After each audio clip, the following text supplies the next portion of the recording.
but let's talk about the things that you'd like to see some improvements in. And we'll start with the obvious one, which is toilets. We had a few issues around positioning of toilets due to the new site, and we've learned from that, and there'll be much better spots. Just to let you know, there were actually more toilets than we had in previous towers. Some of them were just in slightly the wrong place. And then one of the bigger units broke down, early doors, and we had a problem with that for a little while, so that reduced our capacity. So we're looking for ways to reposition, repurpose some of the toilets, put them in better spots, working with the suppliers on that, so stick with us on that. And we certainly know we're going to improve the toilets for people with disabilities, disabled units.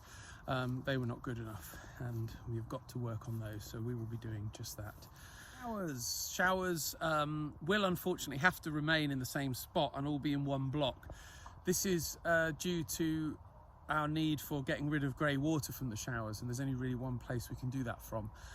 So we'll make them more accessible, we'll make sure they're more obvious where they are, and we'll certainly deal with the water issues with the showers having to close on Monday. We had some major problems with water shortage coming onto site. That we were at the end of one of the longest heat waves in history and it was pretty tricky, so we're dealing with that. We're finding some other water feeds, making sure that the water does not run out next year.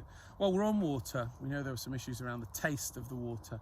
That's to do with how we clean all of the pipework and make sure that it's 100% clean and drinkable water, which we have tested on site and so on. So sometimes there is an odd taste. This year, more than ever, it remained for longer than we would have liked. So we will do our best to get that sorted, looking for alternatives for how we clean the pipes and making sure that we run those through thoroughly before you guys arrive. But rest assured, even if there is a slightly odd taste to the water, it is perfectly safe to drink. We make sure it is, and we test it thoroughly.